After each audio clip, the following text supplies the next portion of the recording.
Then we go in, what is a full-time employee? And these are the employees that you must offer health benefits. It's pretty straightforward to put them into two camps.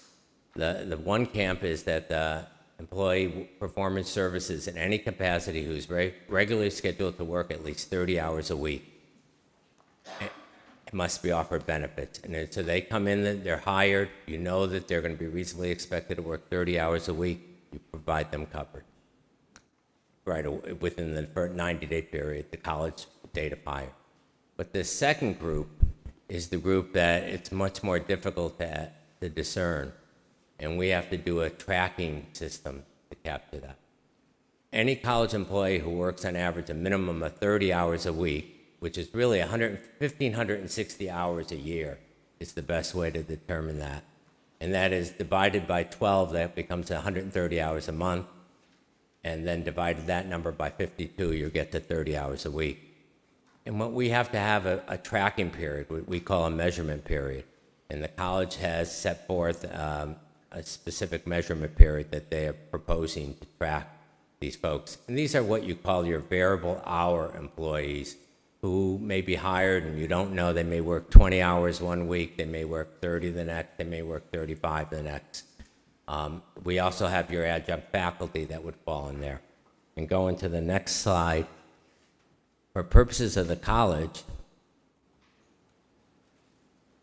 you have certain groups that you're currently not offering benefits to, and these are the folks that you're going to need to track on that level.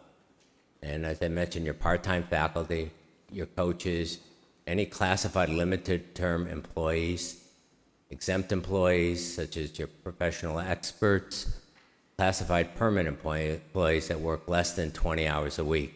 And these are what they're really scheduled to. We want to still track them in case some of them could conceivably fill in another position. They could increase their hours. So this is why we want to track to make sure that we fall within the 95% full-time employee threshold. So what we did is we determined a period of which that we would track their hours. And initially we have a 1/1/15 effective date. So we've set up or proposed to set up a measurement period of November 1, 13 to October 31, 2014. And then those people that had an average in that group of unbenefited employees who average 30 or more hours a week, we would offer them coverage during a stability period of January 1/15 through December 31/15. That is to comply with the ACA mandate of 1/1/15 that takes effect. Now, the college has a plan year that begins on 7/1/15. So what we're proposing to do is change the measurement period going forward so that we have like a second one going on at the same time so that we can capture it to get on track. So going forward on July 1/15 and every plan year thereafter, we'll be able to sync the measurement period and stability period to agree with that. So our next measurement period will be May 1, 2014 through April 30, 2015. And then you have a July 1 to June 30 period, which you would have to offer them coverage.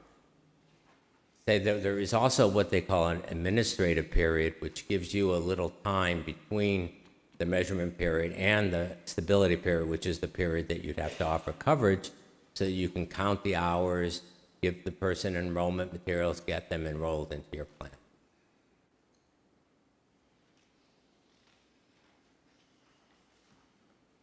What do you do during this measurement period? The biggest thing is, well, the main purpose of the measurement period is to track an employee's hours. And from an educational institution perspective, there are unique challenges here. Under ACA, you have to track every hour an employee is paid or entitled to pay for his duty. You add to that certain hours or periods of work that they may not be working, but they're paid or entitled to pay. It should be noted here, and it includes a couple of what they call special unpaid leaves in here, which is FMLA and military leave. So anybody out on FMLA leave, they may not get paid, but we still have to allocate hours to their time. And then the last category, for educational institutions only, they singled out if you have employment break periods, you have your winter intersession, your summer intersession. We would talk out here a maximum of 500 hours per calendar year, but you basically have to count on. 500 hours is equivalent of 3 months on a full-time basis, but you'd be allocating hours pretty much all through the break periods.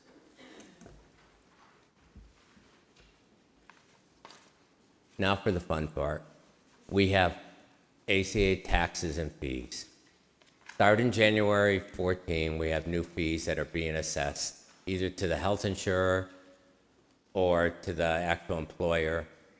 They'll be paid, they'll be passed through. In your case here, in each of these cases, they're actually being assessed on the health insurer, which will be your Anthems and Kaiser, but they will be passed through on your premium. In many cases, they've already beginning January 1.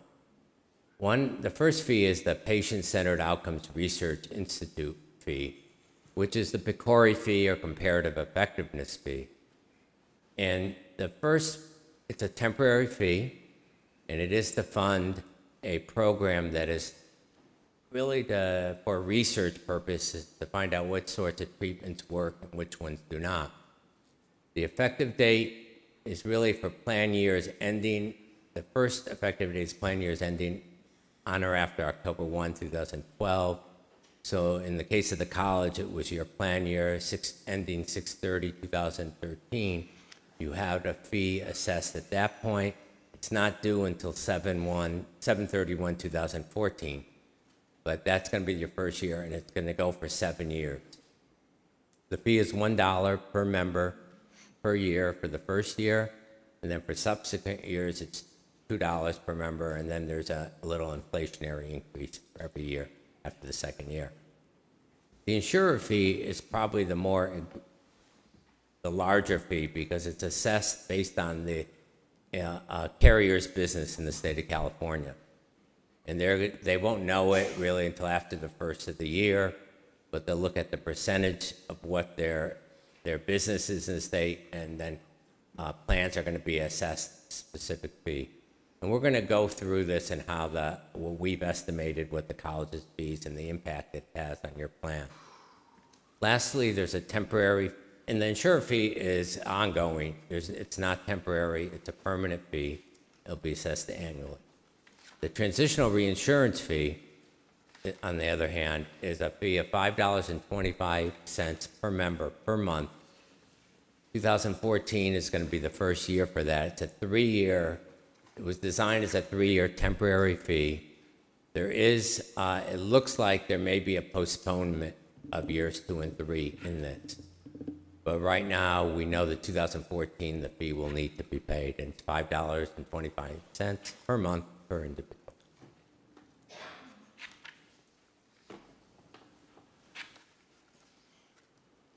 This schedule is intended to show how we estimate the taxes and fees are going to be projected for the college's plan. And as you know, if you go into the red items here, we have what we've estimated, and this is for your July 1, 2013 through June 30, 2014 plan. We have the PCORI fee, which is, as I mentioned, is $1 per person, so there's roughly a $1,700 fee assessed. Then we don't know, we've estimated the insurer fees, and we estimated somewhere between, it looks like 1.3 and 1.3% the cost of your premium. And then there's the transitional reinsurance fee. The latter two are really prorated based on the fact that your July 1 plan year is halfway from January 1, 2014 to the end of June. As such, it looks like roughly the value of your fees that are going to be reflected in your premiums for this year would be 2%. Next year, it looks like the increase we're estimating somewhere between 3.5, roughly around 3.58 or somewhere around 3.5%, the cost of premium. Glenn, do you have anything that you think? Okay, now this is the favorite topic. I'm sure many of you may have heard of what they call it, the Cadillac tax. And this is not going to be assessed until 2018. But any annual premium, this is the employer plus the employee contribution together for individual coverage that exceeds $10,200 for the year, and family income exceeding 27, family coverage, the family tiers exceeding 27,500 for the year, is going to be subject to a 40% excise tax. There are certain provisions there that adjust the 10,200 and 27,500 based on whether you're in a high-risk profession, early retirees, or also age and gender. That, again, we did an assessment for the college. Total potential Cadillac's tax liability in 2018 could be as high as $600,000 based on information we know today. And as you can see, the Anthem PPO bears a big portion of that. And this is, again, it goes to the richness of the benefit offered in your plan. Again, where there are a lot of factors, a lot of changes, we have 3 years going forward, or actually 4 years before this takes effect. But it could be a significant liability.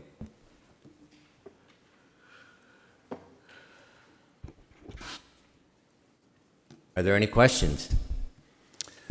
So, members of the board, before I recognize Trustee Clark, so essentially I'm going to give the background. I'm going to condense this down very quickly. The Long Beach Community College District, considered a large employer under the ACA, also referred to as the Obamacare, is therefore required to provide coverage for employees who meet the definition of a full-time employee. In order to establish who is a full-time employee, the district must adopt a system of measurements and stability periods to determine in advance of a coverage period whether certain employee groups qualify as full-time. So the recommendation is going to be a consolidation of this. It's recommended the board approves a 12-month standard measurement period immediately followed by a 2-month administrative period and a 12-month stability period in preparation for the implementation of the Affordable Care Act's requirements that large employers, such as the college, offers coverage to at least 95% of the employees working on average a minimum of 1,560 hours annually or potentially pay a penalty. So accordingly, we are going to, the motion will be on, I'm going to ask for the motion, then we'll have questions, and the motion will be to entertain a motion to implementation of the Affordable Care Act measurements and stability period. So could I have a motion and a second first, and then I'll recognize Trustee Clark to ask. Motion by Trustee Clark. Second by Trustee Arango. Chair recognizes Trustee Clark. Okay, let me say I'm supportive of the act per se, but I can understand why there's some confusion. Just hearing you talk, I wish I'd gone to Caltech or MIT. I might have been able to. But I'm curious, is the plan that we have, employees, does that meet the minimum right now? Yes, it does. Okay. And most of your employees, you're covering most of your full-time employees right now. Okay, and then this act, do we cover part-time employees? I didn't quite get the picture on that. Well, the act itself doesn't require coverage for part-time employees. The college, however, does, from anything from 20 hours per week and above. But there's certain groups within the college that are not offered benefits. And those are the ones that we really want to make sure they're covered for, that we're capturing them to make sure that none of them are actually working full-time under the ACA definition so that we don't assess them. If you can define, because what you're saying, it sounds as if even though we meet the requirements, we do have monies that we would owe to the government over and above the cost of the insurance?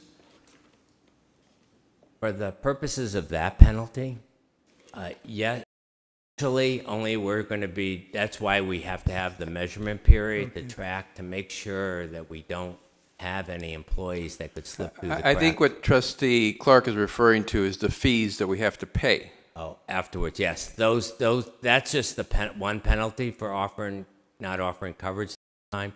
But then there are fees that are assessed that basically have to pay for the exchanges, et cetera. So even if we meet all the requirements, there are certain fees that are still required. That's exactly true. Okay. It's a very interesting act. I hope we were able to get this untangled, because I think it has real merit in the long term, but it is very difficult to, I think, completely understand all of the different aspects of it. I think that what was the bill, something like 200 pages? I think you missed a few there's like zeros. 2,000 pages, and the regulations are like well over 10,000 Well, at I'm this sure point. we'll work it out, but it's going to be a lot of work, I think, to really get to that point where it's actually beginning. And I think probably Medicare and Social Security had some of the same problems. Yeah. I think 200 pages involve an executive summary. Chair recognizes student trustee. Yeah, thank you. I have a question that came to my mind. On campus, we have several students that are on their federal work study program, and normally they don't work more than 20 hours per week, or they usually work between 18 and 20 as much. How will this affect them, if it's going to affect them, or in what category they are going to be included? Well, I think if they're a tax paying on their own, they file taxes and everything else, they're W-2 as far as their employees. So you would want to make sure, and we've mentioned Richard, this, that we're going to yeah. be including them. We will include them as part of our measurement, and to make sure that none of them who work over 30 hours a week are not denied coverage. Yeah. Or the offer of coverage. You would have to work over 30 hours per week to be covered, and because as a federal work study student you work a max of 20, then more than likely that's not going to be the case where we would be covering students. Thank you. Other questions at this time? There is a motion and a second on the floor. No other questions. All those in favor, please indicate by saying aye. Aye. Aye. Opposed? That motion carries. Thank you very much. Our next item is the staff equity report. Yes, Vice President Delgado will also be presenting this. And this is an information item only. Yes. Thank you, President Oakley, and I'm going to go down to the lectern.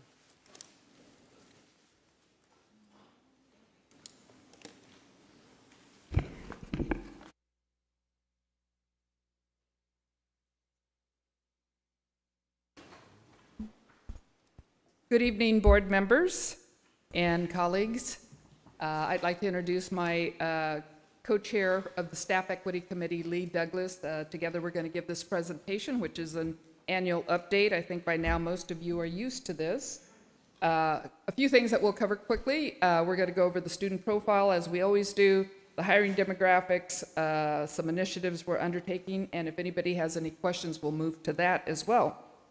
Looking at our student profile, it is interesting to see today where we're at.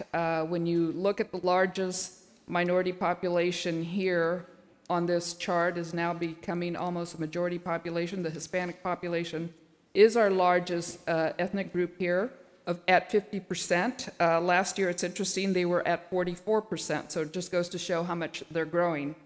By the same token, the white population last year was at 15%. You see it today at 17%. The Asian population was at 15. It's at 14 today. The same for the black population. They were 15 last year. They're 14 today. And the whites in 2012 were 20%. So they continue to go down in percentage. But it does give us a perspective on what our population, what our community is looking like here in Long Beach. Now, what I have for you next is a few charts of our employee groups, longitudinal charts beginning in 2008, 2009, all the way to the present today. These charts reflect our applicant pools and our hiring. So looking at this particular chart, this is our management recruitments. And what you'll see here in 2012, if you go all the way to the end, 2012, we hired 10 management employees. And of the 10, 70% were diverse hires. The applicant pool was 57% diverse. Classified, there's the same chart, but this is for classified recruitments. We hired 32 in 2012-13. The applicant pool was 71% diverse. 59% of our hires were diverse.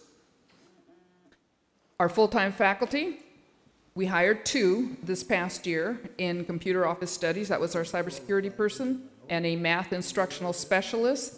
Of the 2, we had a 50% diverse hiring rate. 55% of those pools were diverse. You can see the numbers if you look back to 2008, 2009, all the way to the present. You'll see that the applicant pools seem to be increasing in diversity as we move along. This is our part-time faculty recruitment. Here we have 187 that were hired this past year. 57% of that applicant pool was diverse, and 46 of the 187, 46% were diverse hires. And this is just a composite of all of the different groups together, where you can see that in management, 70% of our hires were diverse, 59% in classified, 50% among the full-time faculty, and 46% among the part-time faculty. This set of charts here reflects what our current management diversity looks like. So you can see it again longitudinally back to 2008, where it was reflected by 41%, in 2009, 2010, 43%, 10, 11, 46, 11, 12, 48, and 2012, 13, 51%. Seems to be increasing there. An interesting number down below is the number of our management team. At the end of June 30, 2013, we had 91 management employees. Currently in the fall, we have 83. Remembering beginning July 1st, we did have some layoffs, so that number has gone down. With our classified staff, you will see today we have a 56% diverse employee group, and we have 399 classified employees. Full-time faculty, due to retirements and so forth, we are at 270 full-time faculty employees, and we have a 35% diverse faculty group. And you will see those numbers inching upwards every year. Unfortunately, if you look at the number of people we've hired, we haven't hired very many. We have not seen significant increase in diversity, but by the same token, we haven't hired very many. Our part-time faculty diversity is also inching up.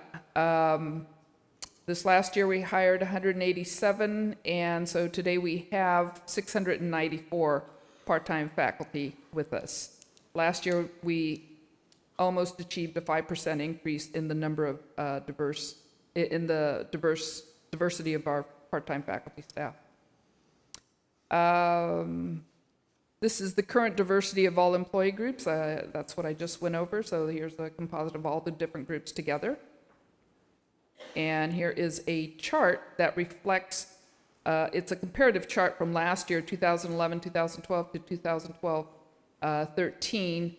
You'll see some movement, I'd say some significant movement among management.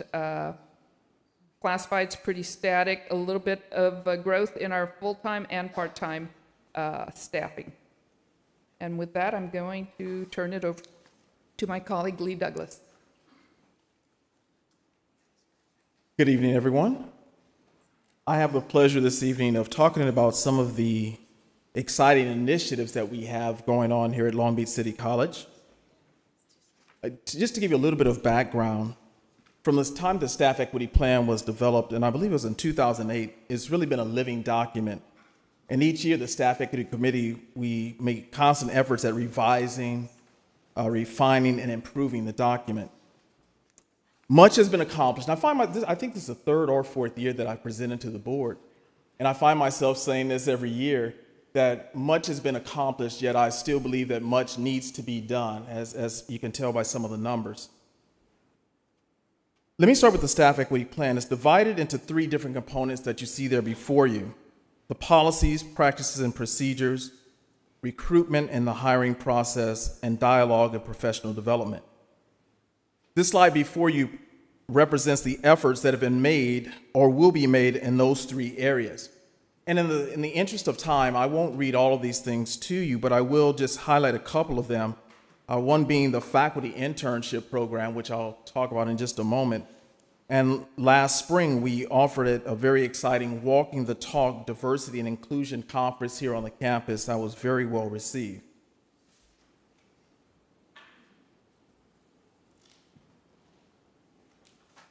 I was just referring to the Walking the Talk conference. As a follow-up, one of the things that we found is that we have some exciting programs, and we'll bring great guest speakers out to come out and speak on the topic of diversity. But yet there often is not a lot of follow-up, and people are very excited about it. They're ready to do something and try to make a difference. So what we've tried to do with a couple of these initiatives is to follow up and to provide ongoing training and professional development for the faculty and staff here at Long Beach City College.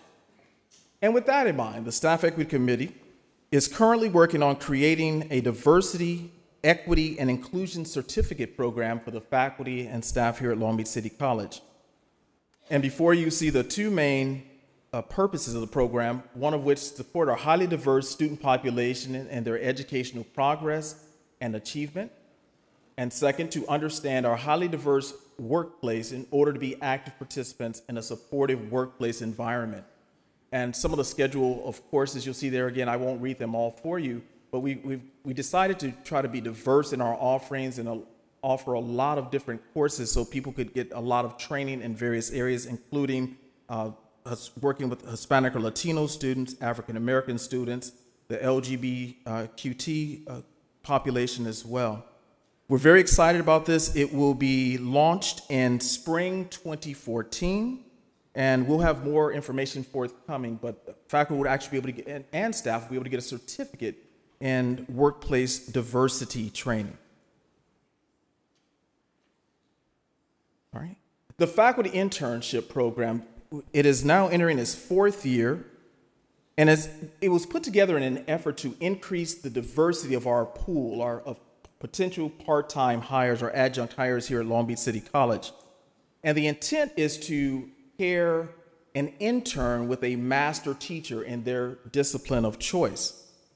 And typically we try to focus on those disciplines which may have a more difficult time developing a diverse pool of hirees, including English and math. On the next few slides, you'll see some of the participants in this year's program. And before I go to them, we've had, as of spring, we'll have 23 participants that have gone through the program. We typically have 5 per year. And we're very excited to report that 40% of those that have completed the program have been hired as adjuncts. So we're seeing progress being made. And as I always say, much is still to be done, but progress has indeed been made. I'm not sure if any of them are here this evening, but I'll just go through the slides and show you the folks that are participating this year. And so that I don't butcher anyone's name, I will not call them by name. There are a few very challenging names here. But we've got one from anthropology. And if you are here, as I go through your slide, if you will please stand. I didn't see anyone, or actually I only saw one person. One person from English, another from English, mathematics, also in mathematics, our COS program, philosophy, And one person I do know that is here this evening, I'd like to ask him to stand, is Sean Garrett from the philosophy program. So we're extremely excited about this program. We know that it has a lot of potential. As we enter into future years, we're hoping to expand it and include more disciplines, but for now, we're limited to those areas that you see before you. And last but not least, we'll conclude tonight's presentation with a photo slide of one of the other successful initiatives undertaken through Human Resources and the Staff Equity Committee, which is the Improving Your Marketability Seminar.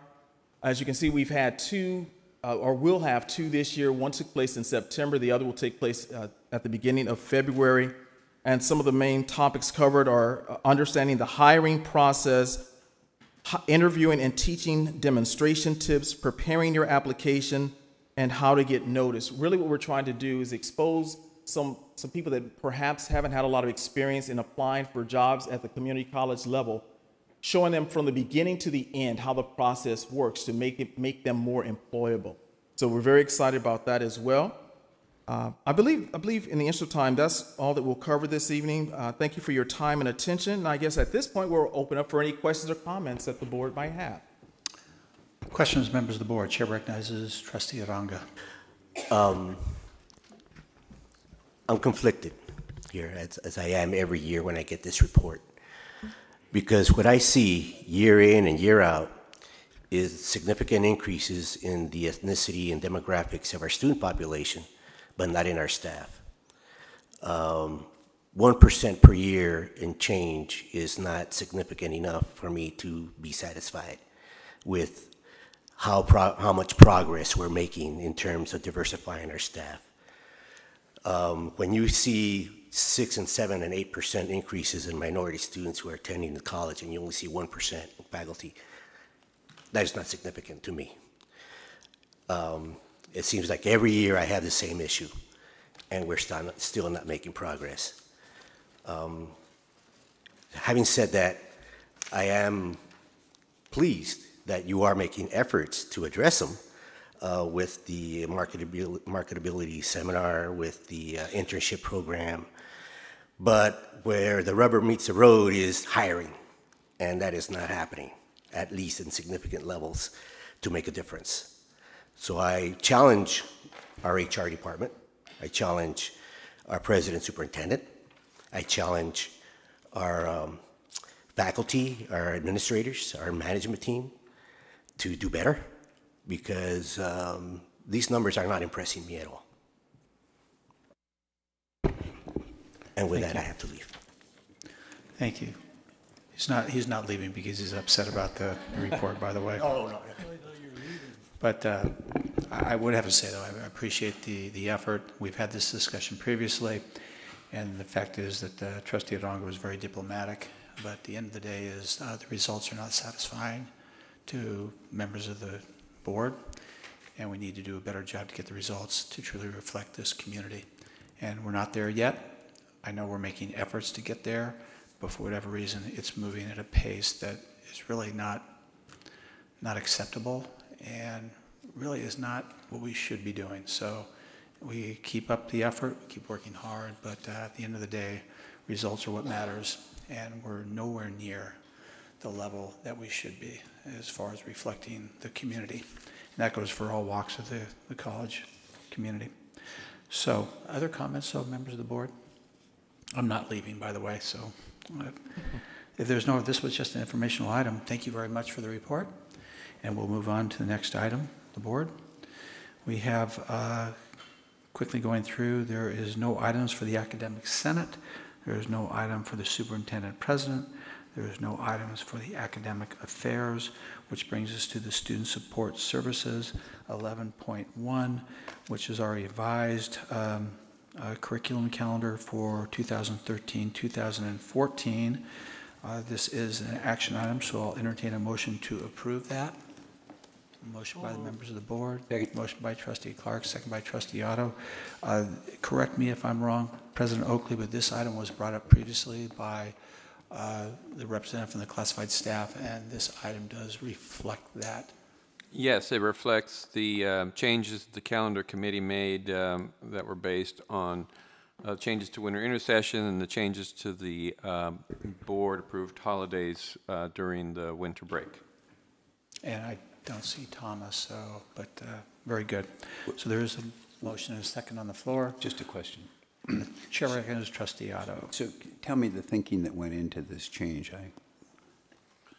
Well, I will turn it over to Dr. Peterson, who chairs the calendar committee, to give a little insight as to the discussion that was had. The request was brought forward by the AFT president. Really, the request was that the 5 board-declared holidays be all during the same week, so that employees would have the 23rd and 24th off before the Christmas holiday. So just the change is just to allow the maximum period of time to consecutively to be taken off. Correct. Okay, good. All right, no other questions from the members of the board? All those in favor of the motion on the floor, please indicate by saying aye. Aye. Opposed? That motion carries. Next item under student support is 11.2, which is the Latino Student Success Grant Update. And again, this is informational. President Oakley? Yes, and for this report, I will turn it over to Dr. Peterson. Just as a recap, I think that the timing is important given that the Campaign for College Opportunity recently released its report on the state of Latino student success in higher education. And of course, as a state, we still see really abysmal success rates for Latino students in higher education. So we've been working with the Lumina Foundation and the many partners that Dr. Peterson will discuss to try and change that phenomenon here in Long Beach. So with that, I'll turn it over to Dr. Peterson. In November 2011, we were awarded through Lumina, the Lumina Foundation, the Latino Student Success Grant. The first year was a planning year. We have just completed the second year, the first year of implementation. As you can see, as President Oakley mentioned, this work led by Lumina is really targeting collaborative work, and so this grant is a collaborative grant, and you'll see our 9 primary partners at the bottom of the screen there: Long Beach Unified School District, City of Long Beach, Centro Cha, Los Angeles Area Chamber of Commerce, Long Beach Nonprofit Organization, Cal State University Long Beach, Building Healthy Communities through the California Endowment, and then the Campaign for College Opportunity. The Lumina Foundation has made a very strong commitment to supporting President Obama's goals of increasing the number of Americans with high-quality degrees and credentials. And key to that, achieving that goal, is increasing the number of Latinos who complete high-quality degrees and credentials. The Latino Student Success Grant provides community funding really to focus on the pipeline for Latino students to complete college, really looking at moving those numbers and using a collective impact model to achieve that. Through the Lumina grant, there are 13 communities involved. There are 2 in California. We are one of those 2. Our grant, as we built our plan to increase the number of Latino students completing college, we decided to have two foci. The first is the work that we're doing through Promise Pathways, so the direct services to students, and that's all functioning through the existing structures here at the college. The second was, in response to Lumina's focus on collective impact, we have been working on developing a community-wide collective impact structure. And that's what I want to talk to you a little bit more about today. So collective impact is a model that came out of Stanford that is used by multiple communities across the nation. It brings organizations from different sectors together around a common agenda, gets them to identify shared measurements so they can really measure across their efforts with the impact they're having on their goals. It helps align the activities that they're doing so they're mutually reinforcing. So it doesn't ask all the organizations to do the same thing, just really coordinate what they're doing. It pushes for continuous communication between the organizations, and then identifies a backbone structure to continue this work, sustain the conversations and the work moving forward between the partner organizations. Through the grant process, currently Long Beach City College has served as that backbone organization. Our first goal, as we began to launch the collective impact model, we realized that we needed to build an infrastructure in Long Beach to make this possible and sustainable. So we implemented in February a Partner Development Institute, and we really targeted our nonprofit organizations here in Long Beach. We invited over 30. We had 19 take us up on the offer and join us in the institute. The goal was really to develop the partner network in order to achieve collective impact.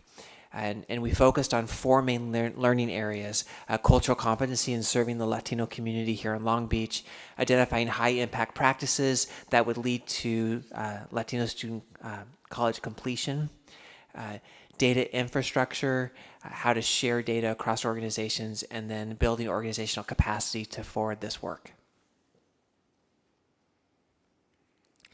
Here is a quick look at the 19 participants we've had. You can see there's a lot of diversity in the group here. Large organizations, small grassroots organizations. We have a couple parent organizations involved. So really a good mix representing the community. And here are pictures again of our partners as they've participated. So we've had 19 organizations, over 60 participants over the last 10 months.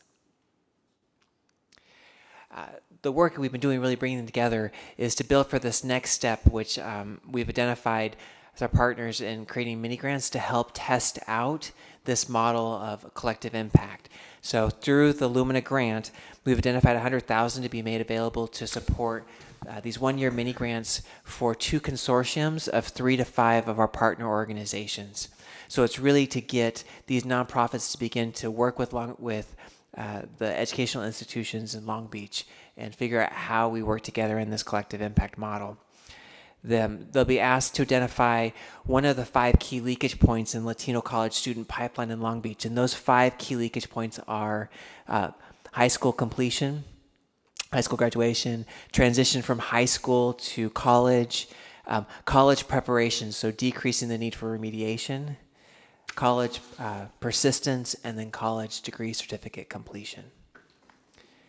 Consortiums will also be provided additional professional development this next year, and then support by critical thought partners. And so each of the educational institutions will be a critical thought partner, as well as the California Endowment's Building Healthy Communities. And then we will run a request for applications process for our partner organizations to apply. That will get posted this week, and then we'll close December 10th so we can award and start the mini grants in January for next year. So we're really excited about the work that we've been able to accomplish and the level of involvement in our community in this work. And we're excited about the mini grant opportunities moving forward and what we can learn and begin to expand and sustain. Questions, members of the board? Chair recognizes Trustee Clark. Yeah, I think it is an absolute essential, because I think close to 40% of our population in this state is Hispanic. And if we don't educate that Hispanic population, we're not going to have successful workforces, well educated, we've had in the past. So it isn't, I think, just a matter of helping the Hispanic community. I think it's helping the entire community to have a workforce that is highly educated. I think the Hispanic community has the ability to do this, but I think it's a matter of encouraging them and indicating to them the value of an education. And as we all know, that's basically the opening to success in our society is a college degree. And so I think everything we can do to get the Hispanic community involved in education and realize the value of it it's to our advantage as a community or society to help that. Otherwise, I think we don't help it and encourage it, we're going to be hurting ourselves. So I think you're doing a good job. Other questions? This is an informational item.